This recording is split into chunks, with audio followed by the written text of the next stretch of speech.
Hello and welcome to HiFi News, etc. Got some news for you. I will answer a few questions and there is a hint, a tip. For this week's news, we're looking at 3 companies, but I've got 4 products for you. First up, we're looking at Pro-Ject.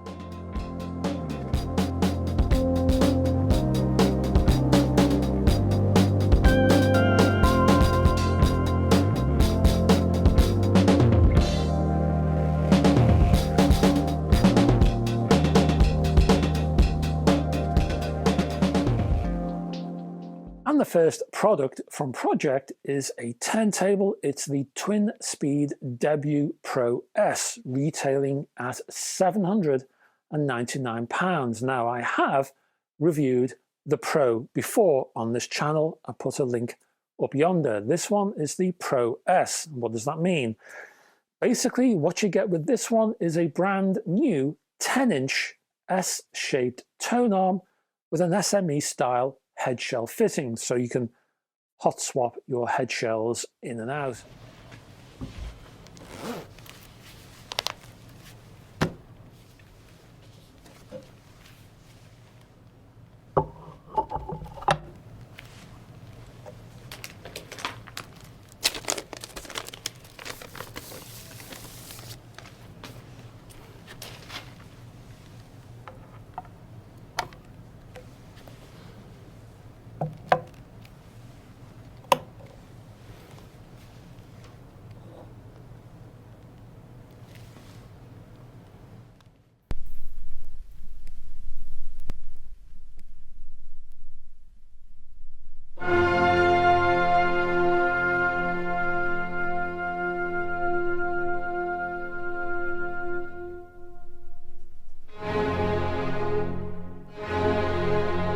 This one includes a mounting plate that has VTA adjustments as well, so you can tinker to your heart's content. Hanging off the end of the arm is a Pro-Ject Picket S2C cartridge, which is pre-installed. There's an outer platter, and underneath the outer platter is a sub-platter made from aluminium. Underneath that is your plinth. In this case, though, it's a larger MDF main chassis, larger than the ordinary Pro, so I'm told. Inside is an AC drive motor, which has been designed and made in-house at Pro-Ject, and that motor is decoupled from the main chassis by a mounting plate with TPE damped fixing points. Underneath the plinth are 3 adjustable feet, again damped with TPE. At the front of the plinth, you'll find a hidden rocker power switch, and this essentially is a twin speed turntable, but you can get that 3rd speed 78 RPM if you change the belt and you move the belt to a different notch on the pulley, and the belt, I am told, is supplied in the box. Other things you'll find in the box include a dust cover and connected phono cables. If you want to know more about this product or any of the news products I'm going to feature in this video, click below, there'll be links for you to click on. Next up, we have a box from Pro-Ject. This one is called the Vinyl NRS Box S3, NRS meaning Noise Reduction System.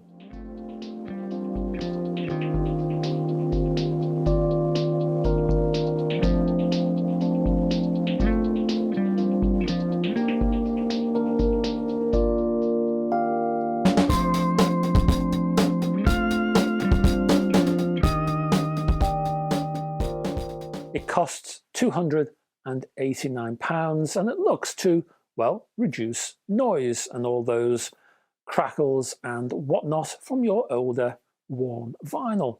The box itself connects between your phono amplifier and the main amplifier, and inside is a digital signal processing algorithm which works at 24-bit 96K to clean up the sound. Once connected, it can be switched on and the so-called de-crackle function will initiate. The strength of this process can be tuned using the front-mounted dial and can be increased further by clicking on the intensity button. Separately, the vinyl noise reduction system can be started with a push of the VN NRS button. This particular button is aimed at vinyl surface noise and turntable motor noise. And finally, if you don't want the NRS box engaged, there is a bypass button, so you can switch the thing off and just listen as is. Now, they were originally launched in 1980, but they're back now in a familiar yet re-engineered form.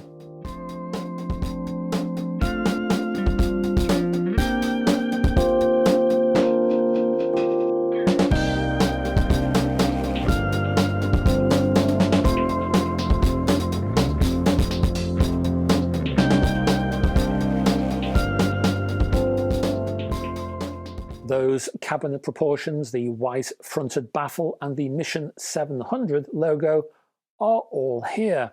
And that's what we're looking at here, a pair of Mission 700s. The design touches include the white mid-bass cone, larger flared port surround, and hidden fixings. The black or walnut wood veneer and the front baffle's lacquer finish have also been improved, and the new speaker is actually twice the weight of the older original. Another familiar feature is the inverted driver arrangement. Now, in speaker design, what you'd normally find is your tweeter above your mid-range and your bass or your mid-bass units. But Mission decided to invert that pattern. They called it IDG, or inverted driver geometry. And it's all to do with the speed the sound takes to get from the driver to your ear. The idea being that if you put the treble unit below the mid-bass unit, well, apparently the sound moves faster from the treble unit to your ear. If you put the treble unit further down, it has a little bit further to go to get to your ear. Now, Mission did that so the sound traveling from both of these units would end up at your ear at exactly the same time. The upshot, well, it was supposed to improve stereo imaging. Back to the design now, and the mid-bass units themselves are made of polypropylene and span 165 millimeters. The cones themselves are rather stiffer than they used to be, and they've been totally redesigned. The microfiber tweeter spans 28 millimeters, and all of these drivers are contained in a cabinet with a twin wall sandwich of high-density MDF and particle board bonded together with a layer of damping adhesive. There is also some internal bracing inside. Underneath, well, Mission's designed a pair of optional floor stands for you.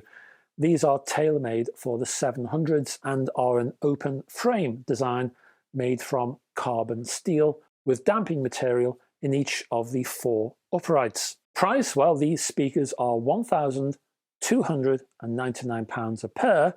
The stands, meanwhile, are £299 a pair. There is a bundle price as well, I have to say, where you can buy the speakers and the stands as one package for £1,499. Finally, for the news, we're looking at the UK outfit IOTA. Now, I've looked at a couple of IOTA products in this channel. Up in the corner there is a link to a turntable I looked at, an IOTA turntable. Also, I did look at a phono amplifier from IOTA. Again, I'll put a link up in the corner if you missed those. Now, the one product they lacked in their range was a cartridge, so they went to China to find a range which suited them, and they found Jasmine. Now, Jasmine Audio, well, they've been around for quite a while. They started in China in 2001.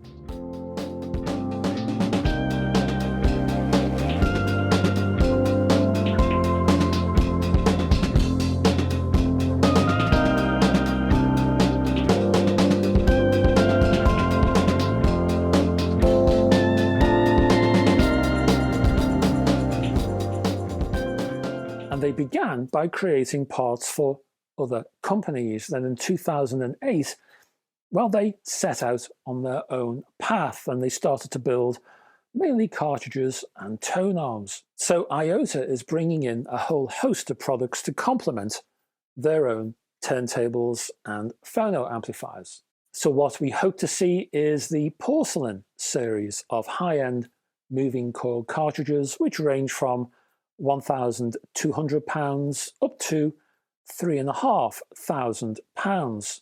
We hope to see a couple of lower end M series moving magnet cartridges priced at £55 to £85. There's also a suite of lower cost moving coils. This is a new Nature range, and the prices range from £370 up to £675, and I believe there's a mono cartridge in there somewhere.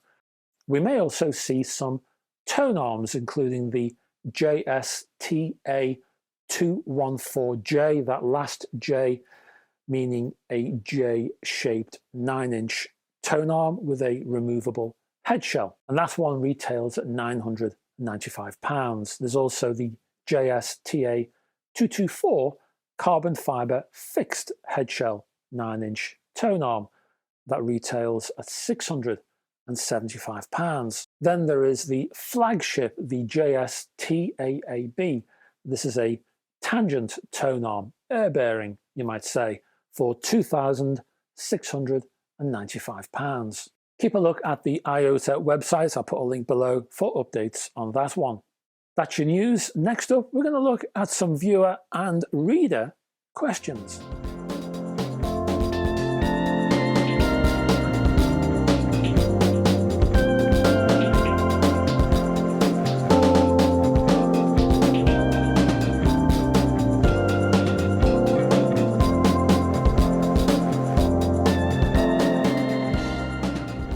I've had a couple of people on my website saying, is there any chance that our questions can appear on your YouTube videos, please? And I thought, well, okay, more the merrier.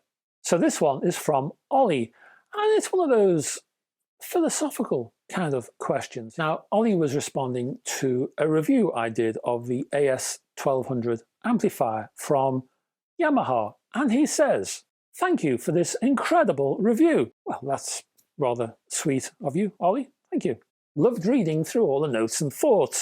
I'm considering buying this now and have noticed that it has been discounted on some retailers. Is this because a newer model is likely and I should wait, or will that be years away? Well, I haven't heard anything, I must say. And have you reviewed or recommended a better integrated amplifier since this in the same price bracket?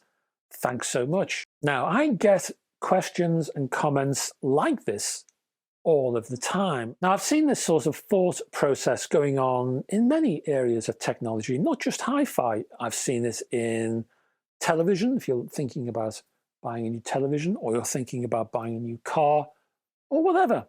When you're looking at new tech, you can wait for the next big thing forever. You can grow old and die waiting for the next release. My advice, live in the moment. In fact, that's not only my hi-fi and music advice, it's a mantra I personally live by. Enjoy right now, because you'll never see right now ever again. If you spend all of your time living and worrying about the future, you're missing the life you're living right now. So on that metaphysical note, we're going to keep with the website queries, and we're going to talk to Alex. And Alex says, good day, Paul, which is a rather sober greeting. Good day, Alex. I have a 6000A. I guess it's a 6000A. I'm very interested to pair it with the Dynaudio Evoke 10 speakers for my bedroom of 11 square meters. In your clever opinion, or you flatter me, Alex, will it drive them properly? Well, it's probably going to be on the edge, I will say, because what you're looking at here is a pair of 6-ohm speakers with a pretty low sensitivity rating. In this case, Dynaudio, well, they don't make things easy. Me, I would look for an amplifier at 80 watts plus. Maybe, I don't know, a Riga LXR at, 90 watts, which will cost you just over £1,000, I reckon. You can either go in that route or even a more powerful pre-power combo. But the 6000A from Audiolab, it'll do, but it may struggle. Finally, and we're back with good old YouTube viewers. Hey, and we've got the rather cutely named Teapot Wood Hello, Teapot Wood. Hi, Paul. Hi, Teapot Wood. Would you still recommend this setup today? Now, I need to backtrack a little bit here because Teapot Wood is referring to an earlier video I published. I'll put a link up yonder, which basically recommended a sort of buyer's guide, and it recommended a budget vinyl system. That system consisted of a Riga Planner 1. There was a Cambridge Topaz AM10 integrated amplifier, and also a pair of Q Acoustic 3020Is, and I mentioned some QED cabling, and that was it. Bob's your uncle. So that's the background. Back to the question. I can't find the Cambridge Audio Topaz integrated amplifier. What would be its replacement from Cambridge Audio? I don't mind spending a little more to get a better model. And yes, Cambridge has removed the AM10 since that video was published.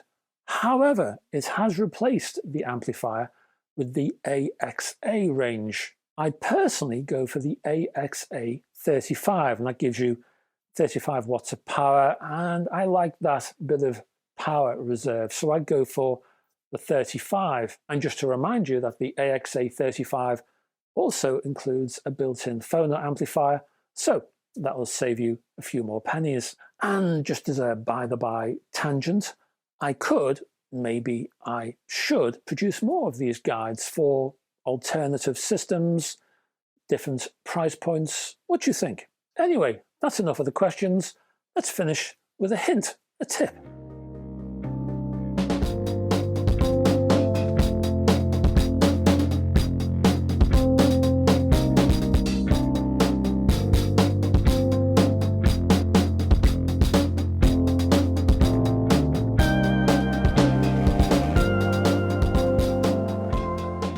Now, for this tip, it's just a quickie for you, but I can direct you to a much more detailed, involved buyer's guide later on, if you wish.